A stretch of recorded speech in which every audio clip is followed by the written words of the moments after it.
fryer is done, guys. That is done. That is dinner for today.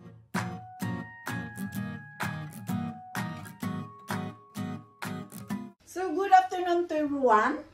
Kauwi lang akong galing sa trabaho. It's almost 4 o'clock now. It's almost 4:15 in Norwegian time. Ang gawin ko, guys, ganitong buhay ko, guys. Pag umuwi sa bahay, magluto ng dinner sa pamilya. So, mayroon akong 3 chicken fillet. Ang gawin na lang natin, guys, parang i-cut natin para madali siyang maluto. I-air fryer natin ito, guys. So, like that. Kanya lang, napakasimple lang siya, guys. Ganun lang ang natin itong chicken ito. And then like that. Diba? Para madali siya maluto. Gumamit lang tayong citron. Para i-squeeze natin yung citron sa chicken natin. And I have cornstarch. Cornstarch to make the chicken juicy. Ganyan talaga ko, guys. Gumamit akong cornstarch para ma-juicy yung yung breast chicken. So, i-wrap lang natin dyan mamaya. I-wrap natin dyan. Yan, that is it. And then, gumamit tayo ng grill seasoning. Kung mayroon kayong available sa bahay, pag wala, gumamit lang kayo ng salt lang, guys, and pepper. Pero itong ginamit ko, dahil na kumpleto na siya, guys, mayroon na siyang salt, and ito na, napakadali lang gawin ito, and easy. And, gumamit tayo ng pepper powder. Nasa sa inyo kung anong gusto niyo i-mix dyan. Ang sunod natin, mayroon tayong bell pepper powder also. Paprika, yung smoke na paprika, guys. To make it extra yummy. Yan. And I have garlic powder. Yes.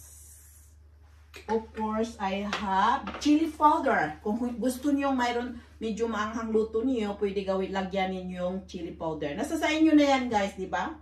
And then, i-wrap lang natin ito. Yung i-wrap lang natin sa chicken. Yan. Di ba? Ganyan lang.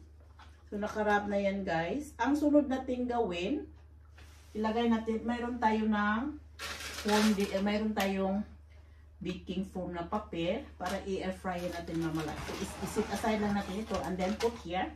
Lagay lang natin dyan. And that is also here. Of course, same as usual din. I-marinate natin ulit ng citron. And then, little bit cornstarch to make the chicken juicy. Kasi yung chicken, guys, pag ilutuin mo siya, madali siyang mag-dry yung niya. And then, same as usual, chicken seasoning. Kung mayroon kayo ng grilled seasoning sa bahay nyo, yan, pwede nyo gawin. And then, of course, mayroon tayong pepper. Yan. Paprika.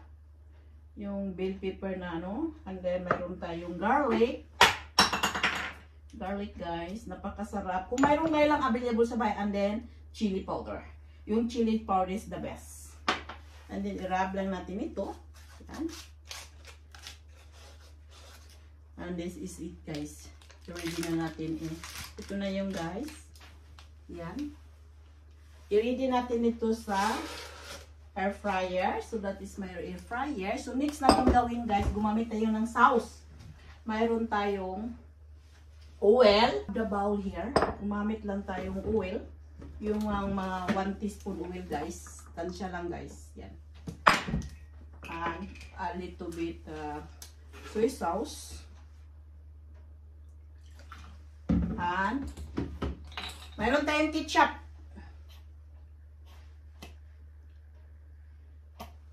Ihalo lang natin ito. Paghalo lang natin dyan. Diba?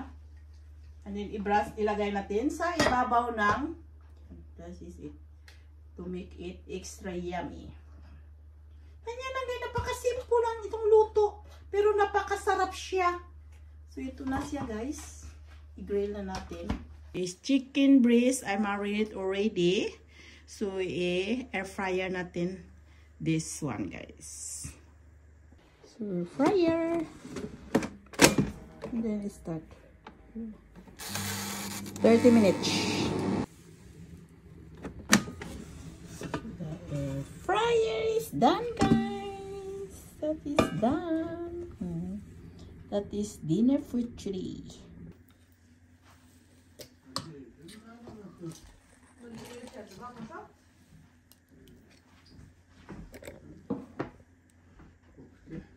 So, let's eat na guys yung air fryer natin na chicken. So, i-cut natin into the slices.